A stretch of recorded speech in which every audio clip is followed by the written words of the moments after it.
In a men's group I led at my church this past year, I met a man named Chris, a retired attorney who recently moved to the area to be closer to family. Chris regularly and thoughtfully engaged in our conversations about men and masculinity, offering the perspective and wisdom that come from growing up in a different time than those of us in the room, like myself, who were decades younger. One thing Chris lamented in our discussions was the decline of the Boy Scouts in recent decades and the lack of heroes for boys to look up to. He noted that we have replaced heroes with celebrities and influencers, many of whom aren't morally respectable people. Despite this, millions of men and boys look to and are being shaped by their example.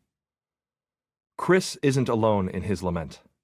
Many still celebrate old tales of male heroism, of the great things men have built, or the great wars they have fought.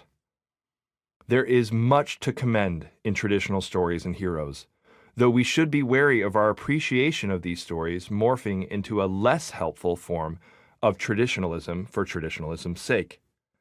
At the same time, others who are suspicious of tradition risk leaving a big fat nothing in the place where an aspirational vision of masculinity used to be.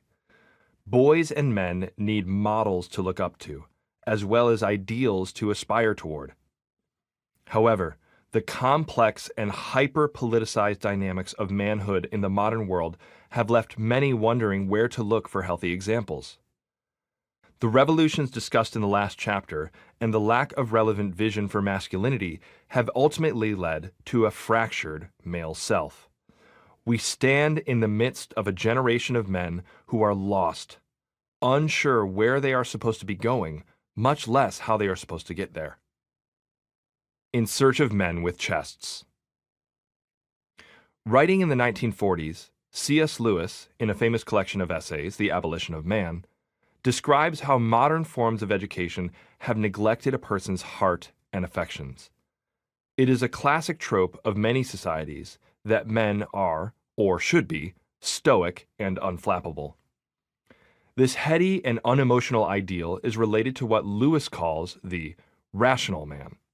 On the flip side, we see a vision of humanity and masculinity that overemphasizes the physical and visceral, teaching that men should lean into their animal instincts and develop their athletic or sexual prowess. This is related to what Lewis calls the visceral man.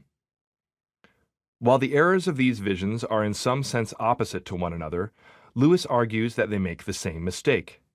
They both neglect the middle element of the heart that makes humans unique. Lewis writes, "By his intellect, man is mere spirit, and by his appetite, mere animal."